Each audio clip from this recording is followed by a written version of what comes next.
Pourquoi on oublie certaines choses après le sommeil?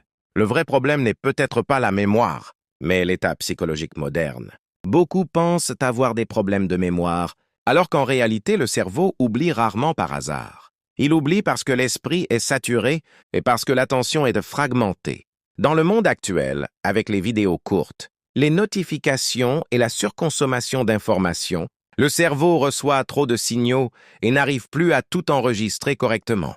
On oublie facilement ce qu'on a fait hier, parce que la mémoire dépend fortement de l'attention et de l'émotion. Si une journée est vécue de manière automatique, sans présence mentale, sans émotion forte et sans attention consciente, le cerveau ne l'enregistre pas comme un souvenir solide. Il la considère comme une information secondaire et elle devient floue rapidement.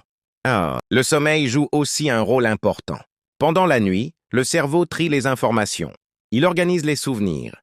Il renforce ce qui est important et il efface le superflu. C'est pour ça qu'après une nuit normale, certaines personnes ont l'impression d'avoir oublié des détails de leur journée. Mais ce n'est pas une perte totale. C'est un classement des informations dans la mémoire. Exemple simple. Quand tu fais une nuit blanche, tu te rappelles très bien de ce que tu as fait la veille. Tout est encore clair dans ta tête. Mais quand tu dors normalement, certains détails deviennent flous ou disparaissent, parce que le cerveau a déjà commencé à trier et archiver les informations pendant le sommeil. Un autre exemple, c'est le numérique. Une personne peut regarder des dizaines de vidéos en quelques minutes, mais quelques heures plus tard, elle ne se souvient que d'une ou deux vidéos fortes. Les autres disparaissent de la mémoire parce qu'elles n'ont pas créé d'émotions assez fortes.